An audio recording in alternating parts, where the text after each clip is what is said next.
ಲಿಂಗವಜ್ಜಿ ಸಂಗೀತ ಇಬ್ಬರು ಒಂದಾಗ ಟೈಮು ಹತ್ರ ಬಂದೇ ಬಿಡ್ತು. ಎಲ್ಲ ನಮಸ್ಕಾರ, ನಾನು ನಿಮ್ಮ ಪ್ರೀತಿಯ ಸುನೀತಾ ಪವನ್. ಎಲ್ಲರೂ ಹೇಗಿದ್ದೀರಾ? ಅಯ್ಯೋಪ್ ಎಲ್ಲರೂ ಚೆನ್ನಾಗಿದ್ದೀರಾ ಅಂತ ಅಂದ್ಕೊಂಡು ಇವತ್ತಿನ ನಿನ್ನ ಜೊತೆ ನನ್ನ ಕತೆ ಸೀರಿಯಲ್ ಸಂಚಿಕೆನ ಶುರು ಮಾಡ್ತಾ ಇದ್ದೀನಿ. ಶುರು ಮಾಡೋದಕ್ಕಿಂತ ಮುಂಚೆ ನನ್ನ ಚಾನಲ್ ಇನ್ನು ಯಾರೆಲ್ಲ ಸಬ್ಸ್ಕ್ರೈಬ್ ಮಾಡ್ಕೊಂಡಿಲ್ವೋ ಸಬ್ಸ್ಕ್ರೈಬ್ ಮಾಡ್ಕೊಳ್ಳಿ. ವಿಡಿಯೋ ಇಷ್ಟ ಆದರೆ ಒಂದು ಲೈಕ್ ಮಾಡಿ. ಇವತ್ತಂತೂ ತುಂಬಾ ಚೆನ್ನಾಗಿರುತ್ತೆ, ಕೊನೆವರೆಗೂ ನೋಡಿ. ಯಾಕೆಂದರೆ ಅತ್ತೆ ಸೊಸೆ ಟೈಮು ಒಂದಾಗ ಟೈಮು ಹತ್ರ ಬಂದುಬಿಟ್ಟಿದೆ. ಸೊ ಯಾರೆಲ್ಲ ದ್ರೋಹ ಮಾಡ್ತಿದ್ದಾರೋ ನಿಂಗವಜ್ಜಿಗೆ ಅವರೆಲ್ಲ ಜೈಲಿಗೆ ಹೋಗೋ ಟೈಮ್ ಕೂಡ ಬಂದಿದೆ. ಅದಕ್ಕೋಸ್ಕರನೇ ಹೇಳಿದ್ದು ಕೊನೆವರೆಗೂ ವಿಡಿಯೋನ ನೋಡಿ, ತುಂಬಾ ಚೆನ್ನಾಗಿದೆ ಅಂತ ಹೇಳ್ಬಿಟ್ಟು.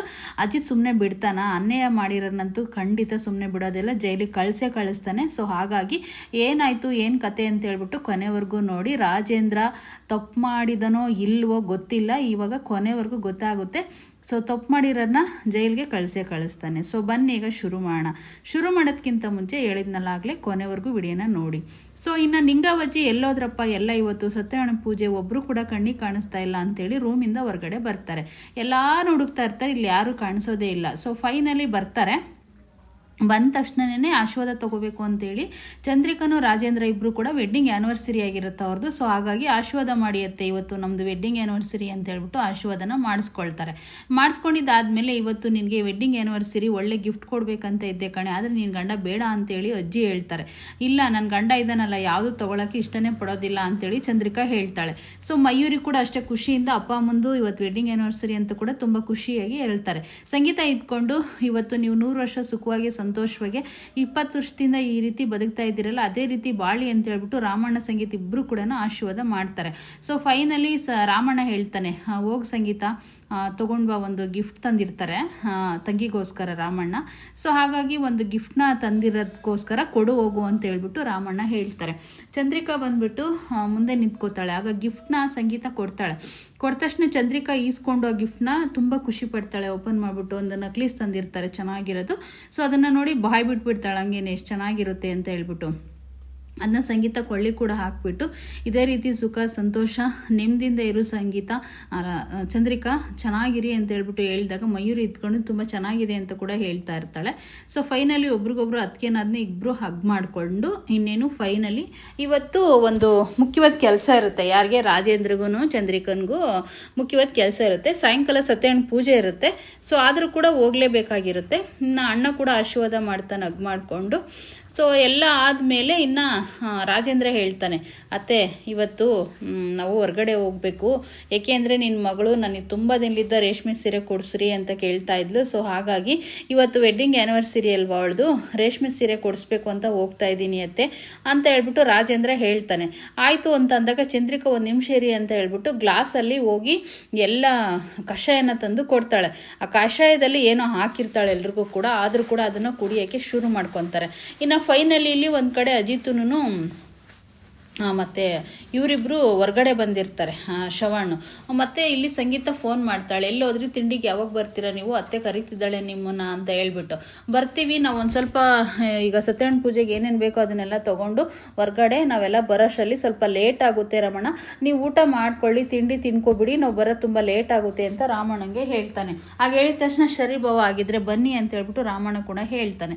ಸರಿ ಆಗಿದ್ರೆ ಶಾಪಿಂಗ್ ಹೋಗ್ಬಿಟ್ಟು ಬರ್ತೀವತ್ತೆ ನಾವು ಅಂತ ಹೇಳ್ಬಿಟ್ಟು ಕಷಾಯನೆಲ್ಲ ಕುಡಿಸ್ಬಿಟ್ಟು ಚೆನ್ನಾಗಿ ಅಜ್ಜಿಗೂ ಮನೆಗಿರೋರಿಗೆ ಎಲ್ಲರಿಗೂ ಕೂಡ ಇನ್ನು ಹೊರಡ್ತಾನೆ. ರಾಜೇಂದ್ರನ ಹೆಂಡ್ತಿ ಚಂದ್ರಿಕಾ ಮತ್ತು ಮಯೂರಿ 3 ಜನನೂ ಹೊರಗಡೆ ಹೋಗ್ಬೇಕಾಗಿರುತ್ತೆ ಇವತ್ತು. ಸೊ ಅತ್ತೆ ನೀವು ನಾನು ಎಲ್ಲ ಫೈಲ ರೆಡಿ ಮಾಡಿಬಿಟ್ಟು ಟಿಕ್ ಮಾರ್ಕ್ ಹಾಕಿ ಇಟ್ಟಿದ್ದೀನಿ, ಅದಕ್ಕೆಲ್ಲ ಸೈನ್ ಹಾಕ್ಬಿಡಿ ಅತ್ತೆ ನೀವು ಅಂತ ಹೇಳ್ಬಿಟ್ಟು ಹೇಳ್ತಾನೆ ರಾಜೇಂದ್ರ. ಅದನ್ನು ಏನು ಮಾಡಿರ್ತಾನೆ ಗೊತ್ತಾ, ಅವನು ಇಬ್ರಿಗೂ ಭಾಗ ಮಾಡಿ ಅಂತ ಹೇಳಿರ್ತಾನೆ ಅಣ್ಣ ತಮ್ಮಗಳಿಗೆ, ನಮಗೇನು ಬೇಡ ಆಸ್ತಿ ಅಂತ. ಆದರೆ ಅವ್ನು ಮಾಡಿರೋದು ಬೇರೆ ರೀತಿ, ಎಲ್ಲ ಇವನ ಹೆಸರಿಗೆ ಬರೆಸ್ಕೋಬೇಕು ಆಸ್ತಿನ ಅಂತೇಳಿ ಎಲ್ಲ ಫೈಲ ರೆಡಿ ಮಾಡಿರ್ತಾನೆ. ಆ ಕಷಾಯನ ಅಜ್ಜಿ ಕುಡಿತಾ ಒಂಥರ ಆಗ್ತಾ ಇರುತ್ತೆ ಅಜ್ಜಿಗೆ. ಸೊ ಫೈನಲಿ ಅಜಿತ್ ಅಂತೂ ಯಾವುದೋ ಒಂದು ಕಾಲಲ್ಲಿ ಬ್ಯುಸಿ ಇರ್ತಾನೆ, ಅಂದರೆ ಇದೇ ಎನ್ಕ್ವೈರಿ ಬಗ್ಗೆನೇ ಬ್ಯುಸಿ ಇರ್ತಾನೆ. ಎಲ್ಲರಿಗೂ ಮನೆಯವ್ರಿಗೆ ಫೋನ್ ಮಾಡ್ತಾನೆ, ಯಾರು ಕೂಡ ಫೋನ್ ರಿಸೀವ್ ಮಾಡ್ತಾರಲ್ಲ. ಮಾನಸ್ವಿನಿ ಒಂದು ಕಡೆ ಬಟ್ಟೆ ಒಗಿತಾ ಇರ್ತಾಳೆ, ಅಂದರೆ ಭೂಮಿ. ಇನ್ನು ಅವ್ರವ್ರ ಕೆಲಸದಲ್ಲಿ ಅವ್ರು ಬ್ಯುಸಿ ಇರ್ತಾರೆ, ಯಾರು ಕೂಡ ಇಲ್ಲಿ ಎಮರ್ಜೆನ್ಸಿಗೆ ಫೋನ್ ರಿಸೀವ್ ಮಾಡ್ತಾರಲ್ಲ. ಇವನು ಮಾಡೋದೆಲ್ಲ ಮಾಡಿಬಿಟ್ಟು ಮುಖ ನೋಡಿಕೊಂಡು ಹೋಗ್ತಾನೆ ಹೆಂಡ್ತಿನ ಶಾಪಿಂಗ್ ಕರ್ಕೊಂಡು. ಆದರೆ ಇಲ್ಲಿ ಹೋಗ್ಬೇಕಾದಾಗ ಬೀಗ ಬಿಟ್ಟೋಗಿರ್ತಾನೆ ಕಾರಿಂದು. ಒಂದು ನಿಮಿಷ ರೀ, ನಾನು ಕಾರ್ ಬೀಗ ಬಿಟ್ಟೋಗಿದ್ದೀನಿ ಅಂತ ಹೇಳ್ಬಿಟ್ಟು ಹೋಗ್ತಾನೆ. ಆದರೆ ಆ ಟೈಮಲ್ಲೇ ಅವನು ಎಡವಟ್ ಮಾಡೋದು, ಅದಕ್ಕೆ ಹೇಳಿದ್ದು ಕೊನೆವರೆಗೂ ನೋಡಿ ಅಂತ ಹೇಳ್ಬಿಟ್ಟು. ಇನ್ನು ಸಂಗೀತಗೆ ಅವ್ನು ಕಾರ್ ಬೀಗ ತರಕ್ಕೆ ಹೋಗ್ತಾನಲ್ವ, ಸಂಗೀತಗೆ ಮಯೂರಿ ಹೇಳ್ತಾಳೆ, ನೋಡಮ್ಮ ಚಂದ್ರಿಕಾ, ನಿನಗೆ ಆಸ್ತಿ ಸಿಗಲಿಲ್ಲ ನಮ್ಮದು ಅಂತ ಯೋಚನೆ ಮಾಡಬೇಡ, ಅಣ್ಣ ತಮ್ಮಗಳು ಇಬ್ಬರೇ ಆಸ್ತಿ ತೊಗೊಂಡ್ರು ಅಂತ ಹೇಳ್ಬಿಟ್ಟು ನಿನಗೇನು ಬೇಕು ಹೇಳು, ನಿಮ್ಮ ಅಣ್ಣ ನಿನಗೆ ಕೊಡಿಸ್ತಾನೆ, ಮತ್ತು ಈ ಮಯೂರಿ ಜವಾಬ್ದಾರಿ ಎಲ್ಲ ನಮ್ಮದೇ ಅಂತ ಕೂಡ ಸಂಗೀತ ಹೇಳಿದ ತಕ್ಷಣ ಮಯೂರಿ ಇದ್ಕೊಂಡು ನಮ್ಮ ಸ್ವೀಟ್ ಅತ್ತೆ ಅಂತ ಹೇಳ್ಬಿಟ್ಟು ಹಗ್ ಮಾಡ್ಕೊತಾಳೆ. ಇನ್ನೇನು ಅದೆಲ್ಲ ಮುಗಿಸಿ ಮಾತುಕತೆ ಮುಗಿಯೋಷ್ಟರಲ್ಲಿ ಇಲ್ಲಿ ಏನು ಬೇಕೋ ಅದೆಲ್ಲ ರಾಜೇಂದ್ರ ಒಳಗಡೆ ಮಾಡಿರ್ತಾನೆ, ಅದೆಲ್ಲ ತೋರಿಸ್ತಾರೆ ಕೊನೆವರೆಗೂ ನೋಡಿ. ಸೊ ಫೈನಲಿ ಅವನಿನ್ನ ಕಾರ್ ಬೀಗ ತೊಗೊಂಡು ಬರೋಕ್ಕೆ ಅಂತ ಹೋದನು, ತೊಗೊಂಡು ಬರ್ತಾನೆ ಹೊರಗಡೆ. ಸೊ ಆಗಿದ್ರೆ ಇವತ್ತು ಇವಳಿದ್ಕೊಂಡು ಮಯೂರಿ, ಅತ್ತೆ ಇವತ್ತೇ ಹೋಗ್ಬೇಕಿತ್ತ ಅತ್ತೆ ಇವರು ಅಪ್ಪ ಅಮ್ಮ ಶಾಪಿಂಗು, ಯಾಕೆ ಅಂತಂದರೆ ಇಲ್ಲಿ ಪೂಜೆ ಬೇರೆ ಇಟ್ಕೊಂಡು ಇವತ್ತೇ ಹೊರಟಿದ್ದಾರೆ ಅಂತ ಮಯೂರಿ ಹೇಳಿದಾಗ, ನೀನು ಮದುವೆ ಮಾಡ್ಕೊ, ನಿನಗೂ ಕೂಡ ಗೊತ್ತಾಗುತ್ತೆ ಏನು ಅಂತ ಹೇಳ್ಬಿಟ್ಟು ಹೇಳ್ತಾ ಇರ್ತಾಳೆ ಸಂಗೀತ. ಅವ್ರ ಪಾಡಿಗೆ ಅವರು ಶಾಪಿಂಗ್ ಹೊರಡ್ತಾರೆ. ಶಾಪಿಂಗ್ ಹೊರಟ ತಕ್ಷಣ ಇಲ್ಲಿ ನಿಂಗವಜ್ಜಿ ಆ ಫೈಲೆಲ್ಲ ಇಟ್ಟೋಗಿರ್ತಾನಲ್ಲ ರಾಜೇಂದ್ರ, ಸೈನ್ ಹಾಕು ರೆಡಿ ಮಾಡಿದ್ದೀನಿ ಅಂತ ಹೇಳ್ಬಿಟ್ಟು ಆ ಸೈನ್ ಹಾಕಬೇಕು ಅಂತ ರೆಡಿ ಮಾಡ್ಕೊಳ್ತಾ ಇರ್ತಾರೆ. ಹಿಂದೆ ಆಲ್ರೆಡಿ ಬೆಂಕಿ ಹಚ್ಚಿರ್ತಾಳೆ. ಅಂದರೆ ಆ ಸೈನ್ ಹಾಕೋದು ತಡಿಬೇಕಂತನೋ ಇಲ್ಲಾಂದ್ರೆ ನಿಂಗವಜ್ಜಿನ ಕೊಲೆ ಮಾಡಿಸ್ಬೇಕಂತನೋ ಅದು ಏನಂತಾನೆ ಗೊತ್ತಿಲ್ಲ, ಬೆಂಕಿ ಹಚ್ಕೊಬಿಡುತ್ತೆ ಸ್ಯಾರಿಗೆ, ಹಿಂದೆ ಸೆರ್ಗಿಗೆ. ಅವಾಗ ನಿಂಗವಜ್ಜಿ ನೋಡ್ಬಿಟ್ಟು ಎದುರ್ಕೊಂಡು ಅದನ್ನ ಸೀರೆನೆಲ್ಲ ಕೊಡುತ್ತಾಳೆ. ಅದೆಲ್ಲ ಕಡೆನೂ ಹರಡ್ಕೊಂಡು ರೂಮೇನೆ ಹತ್ಕೊಬಿಡುತ್ತೆ. ಯಾರಾದರೂ ಕಾಪಾಡಿ ಅಂತ ತುಂಬಾ ಅರ್ಚ್ಕೋತಾಳೆ ನಿಂಗವಜ್ಜಿ. ಆದರೂ ಕೂಡ ಅಲ್ಲಿ ರೂಮಲ್ಲಿ ಇರೋದ್ರಿಂದ ಯಾರೂ ಕೇಳಿಸ್ಕೊಳ್ಳೋದಿಲ್ಲ. ಹಾಗಾಗಿ ತುಂಬಾ ಟೆನ್ಷನ್ ಮಾಡ್ಕೊಬಿಡ್ತಾಳೆ ನಿಂಗವಜ್ಜಿ. ಅಷ್ಟರಲ್ಲೇ ಇಲ್ಲಿ ಸಂಗೀತ ಬಂದುಬಿಡ್ತಾಳೆ. ಸಂಗೀತ ಬಂದು ಅತ್ತೆ ಅತ್ತೆ ಅಂತ ಹೇಳ್ಬಿಟ್ಟು ತುಂಬ ಗಾಬರಿ ಪಟ್ಕೊಂಡು ಅವಳು ಒಂದು ಬೆಡ್ಶೀಟ್ನ ತೊಗೊಂಡು ಹೇಗಾದರೂ ಮಾಡಿ ನಮ್ಮ ಅತ್ತೆನ ಕಾಪಾಡಬೇಕು ಅಂತೇಳಿ ಒಳಗಡೆ ನುಗ್ಬಿಡ್ತಾಳೆ. ಬರಬೇಡ ಸಂಗೀತ ಅಂತ ಎಷ್ಟು ರಿಕ್ವೆಸ್ಟ್ ಮಾಡಿದ್ರು ಕೂಡ ಅವಳು ಬಿಡೋದಿಲ್ಲ, ಅವ್ರ ಅತ್ತೆನ ಕಾಪಾಡಲೇಬೇಕು ಅಂತ ಓಡ್ ಬರ್ತಾಳೆ. ಅಷ್ಟರಲ್ಲೇ ಇಲ್ಲಿ ಭೂಮಿ ಕೂಡ ಬಂದುಬಿಡ್ತಾಳೆ. ಭೂಮಿ ಬಂದು ಅಯ್ಯೋ ಅತ್ತೆ ಏನಾಯ್ತು ಅತ್ತೆ ಅಂತ ಅವಳು ಕಿರ್ಚ್ಕೋತಾ ಇರ್ತಾಳೆ. ಬರಬೇಡ ಭೂಮಿ ಅಂತೇಳಿ ಅಜ್ಜಿನೂ ನಿಂಗವಜ್ಜಿನೂ ಸಂಗೀತ ಇಬ್ಬರು ಹೇಳಿದ್ರು ಕೂಡ ಅವಳು ಬಿಡ್ತಾಳೆ, ಅವ್ರ ಅತ್ತೆನ ಅವ್ರ ಅಜ್ಜಿನ ಕಾಪಾಡಲೇಬೇಕಲ್ವಾ. ಸೊ ಹಾಗಾಗಿ ಅವಳು ಯಾವುದು ಲೆಕ್ಕಿಸ್ತಾನೆ, ಪ್ರಾಣದ ಮೇಲೆ ಲೆಕ್ಕಿಸ್ತಲೇನೆ. ಸಂಗೀತನೂ ಹಾಗೆ ಹೋದ್ಲು ನಿಂಗವಜ್ಜಿನ ಕಾಪಾಡೋಕ್ಕೆ, ಭೂಮಿನೂ ಅಷ್ಟೇ ಒಳಗಡೆ ಬಂದೇ ಬಿಡ್ತಾಳೆ. ಒಳಗಡೆ ಬಂದು ಹೇಗಾದ್ರೂ ಮಾಡಿ ಇವ್ರನ್ನ ಕಾಪಾಡಲೇಬೇಕು ಅಂತೇಳಿ ಎಲ್ಲರನ್ನ ಹಿಡ್ಕೊಂಡು ಈ ಕಡೆಗೆ ತಳ್ಳಿಬಿಡ್ಬೇಕು ಅಂತೇಳಿ ಒಳಗಡೆ ಬೆಂಕಿನೇ ನೋಡ್ದಲ್ಲೇ ಒಳಗಡೆ ಓಡ್ ಬಂದ್ಬಿಡ್ತಾಳೆ. ಓಡ್ ಬಂದು ಇನ್ನು ಒಬ್ರನ್ನೊಬ್ರನ್ನ ಹಗ್ ಮಾಡಿಕೊಂಡು ಆ ಬೆಡ್ಶೀಟ್ ಇರುತ್ತಲ್ವ ಅದನ್ನೆಲ್ಲ ಸುತ್ಕೋತಾಳೆ. ಅಪ್ಪ ಯಾರಾದರೂ ಬಂದು ಕಾಪಾಡ್ರೋ ಅಂತ ನಿಂಗವಜ್ಜಿ ಬಡ್ಕೊಳ್ತಲೇ ಇರ್ತಾಳೆ. ಅಷ್ಟಲ್ಲೇ ಅಜಿತ್ ಬಂದುಬಿಡ್ತಾನೆ. ಇನ್ನು ನಿಂಗವಜ್ಜಿ ಈ ಕಡೆ ತಳ್ಳಿರ್ತಾರೆ ಆಲ್ರೆಡಿ. ಅಲ್ಲಿ ಇಬ್ಬರು ಸಿಗಾಕೊಂಡಿರೋದು ಅತ್ತೆ ಸೊಸೆ, ಅಂದರೆ ಸಂಗೀತನೂ ಭೂಮಿ ಇಬ್ಬರು ಕೂಡ.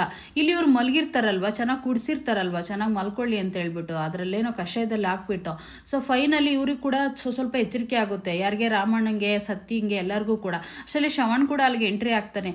ಹುಷಾರ್ ಕಣೋ, ಒಳಗಡೆ ಹೋಗ್ಬೇಡ ಕಣೋ ಅಂತ ಶ್ರವಣ್ ಅಳಿನ ಹಿಡ್ಕೊಂತಾನೆ. ಅಂದರೆ ಅಜಿತ್ನಾದರೂ ಅವ್ನು ಬಿಡ್ತಾನೆ, ಹೆಂಡ್ತಿ ಅವ್ರ ಅಮ್ಮ ಇಬ್ಬರು ಸಿಗಾಕೊಂಡಿರ್ತಾರೆ. ಅದ್ಯಾವುದೋ ಪ್ರಾಣದ ಮೇಲೆ ಭಯದಲ್ಲೇ ಲೆಕ್ಕಿಸ್ತಲೇ ಒಳಗಡೆ ಓಡ್ ಬಂದ್ಬಿಡ್ತಾನೆ ಬೆಂಕಿ ಒಳಗಡೆನೇ ಅವ್ರನ್ನ ಕಾಪಾಡಬೇಕು ಅಂತ ಹೇಳ್ಬಿಟ್ಟು. ಇಬ್ಬರನ್ನೂ ತಾಯಿ ಹೆಂಡ್ತೀನಿ ಇಬ್ಬರನ್ನೂ ಹಿಡ್ಕೊಂಡ್ಬಿಟ್ಟು ಹೇಗಾದರೂ ಮಾಡಿ ಕಾಪಾಡಲೇಬೇಕು ಅಂತ ಈಚೆ ಕಡೆ ಎಳ್ಕೊಂಡು ಬಂದೇ ಬಿಡ್ತಾನೆ ಅವರಿಬ್ಬರನ್ನೂ ಕೂಡ. ಆದರೂ ಕೂಡ ಸ್ವಲ್ಪ ಏಟಾಗಿರುತ್ತೆ ಅಷ್ಟೇ ಅವ್ರಿಗೆ ಸ್ವಲ್ಪ. ಇನ್ನು ಇವಳು ನೈನ್ ಪಾಲಿಸ್ ಹಚ್ಕೊಂಡು ಡೂಪ್ಲಿಕೇಟ್ ಅಶ್ವಿನಿ ಕೂತಿರ್ತಾಳೆ. ಅಂಜು ಏನು ಮಾಡಿಬಿಡ್ತಾಳೆ, ಬಂದಾಳೆ ಅದನ್ನ ನೈನ್ ಪಾಲಿಸ್ನ ಆ ಕಡೆ ಎಸ್ಬಿಟ್ಟು ನಮ್ಮ ನಚ್ಚಿನ ಏನೇ ಮಾಡಿದೆ ನೀನು ಅಂತೇಳಿ ಕುತ್ಕಿ ಕೈ ಹಾಕ್ಬಿಟ್ಟು ಈಚಕಕ್ಕೆ ಹೋಗ್ಬಿಡ್ತಾಳೆ. ಎಲ್ಲೇ ಕಿಡ್ನಾಪ್ ಮಾಡಿದ್ಯಾ ಅವನ್ನ, ಇವತ್ತು ಬರ್ತೀನಂತ ನನಗೆ ಕಾಲ್ ಮಾಡಿದ್ದೆ ಕಣೆ, ಅವ್ನು ಇನ್ನೂ ಇಷ್ಟೊತ್ತಾದರೂ ಬಂದಿಲ್ಲ ಅಂತ ಹೇಳ್ಬಿಟ್ಟು ಕುತ್ತಿಗೆನ ದಿಮ್ನಾಗಿ ಹಿಡ್ಕೊಬಿಡ್ತಾಳೆ. ಅವಳು ಬಿಡು ನಾನು ಏನು ಮಾಡಿಲ್ಲ ಅಂದರೂ ಕೂಡ ಅವಳು ಬಿಡೋದೇ ಇಲ್ಲ, ದಿಮ್ನಾಗೆ ಟೈಟಾಗಿ ಹಿಡ್ಕೊಂಡೇ ಬಿಡ್ತಾಳೆ. ಅಷ್ಟರಲ್ಲೇ ಅವ್ರಮ್ಮ ನಚ್ಚಿ ಹತ್ರನೇ ಮಾತಾಡ್ಕೊಂಡು ಬರ್ತಾ ಇರ್ತಾಳೆ.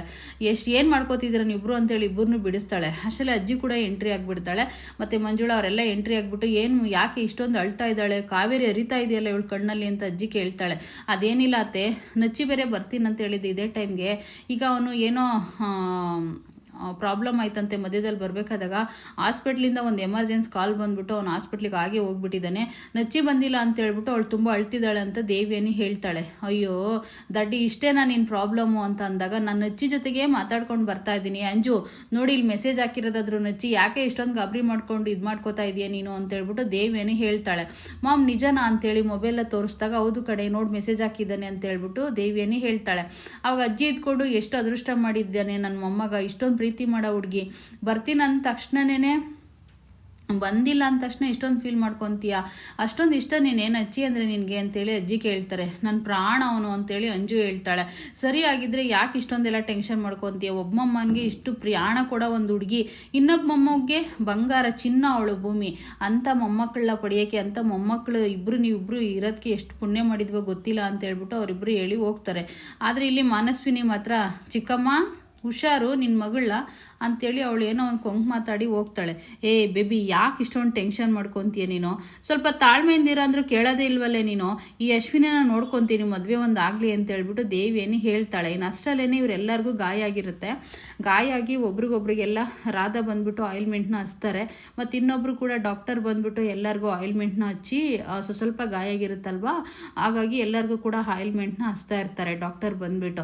ಇನ್ನು ಅಷ್ಟರಲ್ಲೇ ಈ ರಾಜೇಂದ್ರ ಬರ್ತಾನೆ ನಾಟಕ ಆಡ್ಕೊಂಡು, ಅಯ್ಯೋ ಏನಾಯ್ತು ಅಂತ ಹೇಳ್ಬಿಟ್ಟು, ಏನಾಯ್ತು ಅತ್ತೆ ನಿಮಗೆ ಅಂತೇಳಿ. ಚಂದ್ರಿಕಾನು ಇಷ್ಟಾಗ್ಲ ಬಾಯಿ ತಗೊಂಡು ಏನಾಯ್ತು ಅಮ್ಮ ಅಂತೇಳಿ ತುಂಬಾನೇ ಟೆನ್ಷನ್ ಮಾಡಿಕೊಂಡು ಇವರು ವಿಚಿತ್ರ ನಾಟಕ ಆಡ್ತಾ ಇರ್ತಾರೆ. ಏನಿಲ್ಲ ಕಣಪ್ಪ ಈ ರೀತಿ ಆಗೋಯ್ತು ಅಂತೇಳಿ ಎಲ್ಲ ನಡೆದಿರೋ ಕಥೆನೆಲ್ಲ ರಾಜೇಂದ್ರಂಗೆ ನಿಂಗವಜ್ಜಿ ಸ್ಟೋರಿನ ಹೇಳ್ತಾರೆ. ಈ ರೀತಿ ನಾನು ಬುಕ್ಸ್ ಇಟ್ಕೊಂಡು ಕೂತಿದ್ದೆ, ಹಿಂದೆ ಸೆರಗ ಅಂಟ್ಕೊಂಡಿತ್ತು, ಅಷ್ಟರಲ್ಲೇ ನನ್ನ ಸೊಸೆ ಬಂದು ಕಾಪಾಡಿದ್ಲು ಅನ್ನೋ ಎಲ್ಲ ಸತ್ಯನೂ ರಾಜೇಂದ್ರಂಗೆ ಅಜ್ಜಿ ಹೇಳ್ತಾರೆ. ಹಾಗೆ ಹೇಳಿದ ತಕ್ಷಣನೇ ಇನ್ನು ಅಯ್ಯೋ ಅತ್ತೆ ನಮ್ಮ ದೇವ್ರು ಅಂತ ಅತ್ತೆನ ಇವತ್ತು ಕಾಪಾಡಿಬಿಟ್ಟಲ್ಲ, ಸಂಗೀತಮ್ಮ ನಿನ್ಗೆ ಎಷ್ಟು ಥ್ಯಾಂಕ್ಸ್ ಹೇಳಿದ್ರು ಸಾಕಾಗಲ್ಲಮ್ಮ ನನ್ನ ತಂಗಿಗೆ ಅಂತೇಳಿ ವಿಚಿತ್ರವಾಗಿ ನಾಟಕ ಆಡ್ತಾ ಇರ್ತಾನೆ. ಆ ನಾಟಕನ ಎಲ್ಲನೂ ಅಜಿತ್ ನೋಡ್ತಾ ಇರ್ತಾನೆ. ಅಪ್ಪ ದೇವರೇ ಕಾಪಾಡಿಬಿಟ್ಟಲ್ಲಪ್ಪ ನಮ್ಮ ಅತ್ತೆ ದೇವ್ರಂತ ಅತ್ತೆಗೆ ಏನಾದರೂ ಆಗಿದ್ರೆ ಏನು ಮಾಡಬೇಕಿತ್ತು ಇವತ್ತು, ಅಯ್ಯಪ್ಪ ಅತ್ತೆ ನೀನು ಒಳ್ಳೆ ಮನಸ್ಸೇ ಇವತ್ತು ನಿನ್ನ ಬದುಕಿಸ್ಬಿಡ್ತು ಅತ್ತೆ, ಸಂಗೀತಮ್ಮ ನೀನು ತುಂಬಾ ಸಹಾಯ ಮಾಡಿಬಿಟ್ಟಮ್ಮ ನಮ್ಮ ಅತ್ತೆಗೆ ಅಂತೇಳ್ಬಿಟ್ಟು ಹೊಗಳ್ತಾ ಇರ್ತಾನೆ. ಸೊ ಇನ್ನೇನು ಫೈನಲಿ ಇಲ್ಲೆಲ್ಲರಿಗೂ ಕೂಡ ಏಟಾಗಿರುತ್ತಲ್ವಾ, ನಿನಗೆ ಜಾಸ್ತಿ ಏಟಾಗಿದೆಯಾ ಅಂತೇಳಿ ಭೂಮಿನ ಕೇಳ್ತಾರೆ. ಇಲ್ಲ ಸ್ವಲ್ಪನೇ ಏಟಾಗಿದೆ ಅಂತ ಹೇಳ್ಬಿಟ್ಟು ಹೇಳ್ತಾರೆ. ಮತ್ತೆ ನನ್ನ ಮಗ ನನ್ನ ಸೊಸೆನ ನನ್ನ ಇಬ್ಬರನ್ನು ಕಾಪಾಡಿದೆ ಅಂತೇಳಿ ಸಂಗೀತ ಹೇಳಿದಾಗ ಅಯ್ಯೋ ಹೇಗೋ ಕಾಪಾಡ್ಬಿಟ್ಟಿಯಲ್ಲಪ್ಪ ನಮ್ಮ ಅತ್ತೆನ ಅಂತೇಳಿ ಕೈ ಮುಗಿತಾ ಇರ್ತಾನೆ ರಾಜೇಂದ್ರ ಅಜಿತ್ನ ಹತ್ರ ಬಂದು. ಆದರೆ ಅವ್ನು ಗುರಾಯಿಸ್ಕೊಂಡು ನೋಡ್ತಾ ಇರ್ತಾನೆ ಅವ್ನು ವಿಚಿತ್ರ ನಾಟಕಗಳೆಲ್ಲ. ಯಾಕೆಂದರೆ ಪೊಲೀಸ್ ಮನೇಲಿ ಇರೋದು, ಪೊಲೀಸ್ನವ್ರು ಯಾವ ರೀತಿ ಬೇರೆಯವ್ರು ನಾಟಕ ಆಡ್ತಾರೆ ಅನ್ನೋದು ಗೊತ್ತಾಗೋದಿಲ್ವಾ, ಹಾದೇ ಆಗುತ್ತೆ. ಶ್ರವಣ ಕೂಡ ಅಷ್ಟೇ, ಅತ್ತೆ ಯೋಚನೆ ಮಾಡಬೇಡಿ ಎಲ್ಲ ಸರಿ ಹೋಗುತ್ತೆ ಅಂತ ಕೂಡ ಹೇಳ್ತಾನೆ. ಇನ್ನು ಅಷ್ಟರಲ್ಲೇ ಇವಾಗ ನಿಂಗವಜ್ಜಿ ಇದ್ಕೊಂಡು ನಾನು ಯಾಕೆ ಇಷ್ಟೊಂದೆಲ್ಲ ದ್ವೇಷ ಮಾಡಿದೆ ಸಂಗೀತನಂತ ಗೊತ್ತಾ, ನನ್ನ ಮಗನ್ನ ತುಂಬ ಚೆನ್ನಾಗಿ ರಾಮನ್ನ ಬೆಳೆಸಿದ್ದೆ ನಾನು, ಆದರೆ ನನ್ನ ಗಂಡ ಚಿಕ್ಕ ವಯಸ್ಸಲ್ಲೇ ಸುತ್ತೋಗ್ಬಿಟ್ಟ. ನಾನು ಸೆರಗಿಡ್ಕೊಂಡು ಯಾವಾಗ್ಲೂ ಅಮ್ಮ ಅಂತೇಳಿ ಬರ್ತಾ ಇದ್ದ. ಅಮ್ಮ ನಿನ್ನ ತುಂಬ ಚೆನ್ನಾಗಿ ನೋಡ್ಕೊತೀನಮ್ಮ, ತುಂಬ ಪ್ರೀತಿ ಮಾಡ್ತೀನಮ್ಮ, ನೀನು ಯಾವತ್ತೂ ನಾನು ಬಿಡಲ್ಲಮ್ಮ ಅಂತೇಳಿ ನನ್ನ ಪ್ರೀತಿಯಿಂದ ನೋಡ್ಕೊಳ್ತಾ ಇದ್ದ. ನಾವು ಒಬ್ರಿಗೊಬ್ರಿಗೆ ತುಂಬ ಅಂಡರ್ಸ್ಟ್ಯಾಂಡಿಂಗ್ ಇತ್ತು, ಒಬ್ರಿಗೊಬ್ರು ತುಂಬ ಚೆನ್ನಾಗಿದ್ವಿ. ಅಷ್ಟರಲ್ಲೇ ರಾಮನ್ಗೆ ಮದುವೆ ಆಯಿತು, ಸಂಗೀತ ಬಂದ್ಲು. ಆದರೆ ನನ್ನ ಮಗನಿಗೆ ನನ್ನ ಮೇಲೆ ಪ್ರೀತಿ ಕಮ್ಮಿ ಆಗಿಬಿಟ್ಟು ಸಂಗೀತ ಮಾತನ್ನ ಕೇಳಿಕೊಂಡು ಸಂಗೀತ ಜೊತೆಗೆ ಹೋಗೋಕ್ಕೆ ಶುರು ಮಾಡ್ದ. ಸಂಗೀತನ ಮಾತು ಕೇಳಿಲ್ಲ ಅವನು, ಪ್ರೀತಿಗೆ ಮುರಳಾದ ಅಷ್ಟೇನೇನೆ. ಆದರೆ ನಾನು ತಪ್ಪು ತಿಳ್ಕೊಂಡಿದ್ದೇನು ಗೊತ್ತಾ, ಒಂದು ತಪ್ಪು ಮಾಡಿದ್ದು ಅಂತಂದರೆ ನನ್ನ ಮಗ ನನ್ನ ಕೈ ಬಿಟ್ಟು ಎಲ್ಲಿ ಹೋಗ್ಬಿಡ್ತಾನೋ ಅಂತೇಳ್ಬಿಟ್ಟು ನನ್ನ ಸಂಗೀತನ ದ್ವೇಷ ಮಾಡೋಕ್ಕೆ ಶುರು ಮಾಡಿದೆ. ದ್ವೇಷ ಅಂತಂದರೆ ಅಂತಿಂಥ ದ್ವೇಷ ಅಲ್ಲ, ಸಿಕ್ಕಾಬಟ್ಟೆ ದ್ವೇಷ ಮಾಡಿದೆ ಸಂಗೀತ ಮೇಲೆ. ಆದರೆ ಇಲ್ಲಿ ಏನಾಯ್ತು ಗೊತ್ತಾ, ರಾಮಣ್ಣ ಬೇಜಾರು ಮಾಡಿಕೊಂಡು ಹೆಂಡ್ತಿನೇ ಬೇಕು ಅಂತೇಳಿ ನನ್ನೇನೆ ಬಿಟ್ಟು ಹೊರಟೋಗ್ಬಿಟ್ಟ ಅವನು. ಈಗ ಇನ್ನೂ ಮತ್ತೆ ಅವಳ ಮೇಲೆ ಸಖತ್ತು ದ್ವೇಷ ಬಂದ್ಬಿಡ್ತು ನನಗೆ, ನನ್ನ ಮಗನ ಕಿತ್ಕೊಂಡ್ಲು ಅಂತ ಹೇಳ್ಬಿಟ್ಟು. ಆದರೆ ಬಂಗಾರದಂಥ ಸೊಸೆ ಅಂತ ನಾನು ಯೋಚನೆ ಮಾಡಲಿಲ್ಲ. ನನ್ನ ಬಂಗಾರದಂಥ ಸೊಸೆ ಇವತ್ತು ನನ್ನ ಪ್ರಾಣನೇ ಕಾಪಾಡಿಬಿಟ್ಲು ಅಂತೇಳಿ ತುಂಬಾ ಫೀಲ್ ಮಾಡಿಕೊಂಡು ನಿಂಗವಜ್ಜಿ ನೆಕ್ಸ್ಟ್ ಎಪಿಸೋಡಲ್ಲಿ ತಪ್ಕೊಳ್ಳೋದಂತೂ ಸತ್ಯ. ಈ ಎಪಿಸೋಡ್ನ ಇಲ್ಲಿಗೆ ಎಂಡ್ ಮಾಡ್ತಾ ಇದ್ದೀನಿ. ಸೊ ತುಂಬ ಚೆನ್ನಾಗಿರುತ್ತೆ ನಾಳೆ ಕೂಡ ಈ ಸೀರಿಯಲ್ಲು. ಯಾಕೆಂದರೆ ರಾಜೇಂದ್ರನ ಬಂಡವಾಳ ಬಯಲು ಮಾಡೋ ಹತ್ರಕ್ಕೆ ಬಂದಿದೆ ಆಲ್ರೆಡಿ. ಇನ್ನು ಅಜಿತ್ ಅಂತೂ ಬಿಡೋದೇ ಇಲ್ಲ. ಇಲ್ಲಿ ಸಂಗೀತ ನಿಂಗವಜ್ಜಿ ಅಂತೂ ಒಂದಾಗೋದು ಕನ್ಫರ್ಮು. ಇನ್ನು ಫೈನಲಿ ಮತ್ತು ರಾಜೇಂದ್ರ ಮತ್ತು ಚಂದ್ರಿಕಾ ಯಾರೆಲ್ಲ ಇಲ್ಲಿ ತಪ್ಪು ಮಾಡಿದಾರೋ ಅವರೆಲ್ಲ ಜೈಲಿಗೆ ಹೋಗೋದು ಪಕ್ಕ. ಹಾಗೇನೇ ಅಜಿತ್ ಭೂಮಿ ಗಡ್ಡ ಹೆಂಡ್ತಿ ಅನ್ನೋದು ಕೂಡ ನಿಂಗವಜ್ಜಿಗೆ ಹತ್ತಿರದಲ್ಲೇ ಗೊತ್ತಾಗ್ತಾ ಇದೆ. ಸೊ ನಾಳೆ ಕೂಡ ಎಲ್ಲಿ ವಿಡಿಯೋನ ಸ್ಕಿಪ್ ಮಾಡ್ದಲೇ ನೋಡಿದ್ರೆ ನಿಮಗೆ ಖಂಡಿತ ಸ್ಟೋರಿ ಅರ್ಥ ಆಗುತ್ತೆ. ಸೊ ಇವತ್ತಿನ ಸಂಚಿಕೆ ಇಲ್ಲಿಗೆ ಮುಕ್ತಾಯ ಮಾಡ್ತಾ ಇದ್ದೀನಿ. ಮತ್ತೆ ನಾಳೆ ಎಪಿಸೋಡಲ್ಲಿ ಖಂಡಿತ ನಿಮ್ಮ ಜೊತೆ ಸಿಗ್ತೀನಿ. ವಿಡಿಯೋ ನೋಡೋರಿಗೆಲ್ಲ ಮನಸ್ಫೂರ್ತಿಯಾಗಿ ಧನ್ಯವಾದಗಳು ಹೇಳ್ತಾ ಥ್ಯಾಂಕ್ ಯು.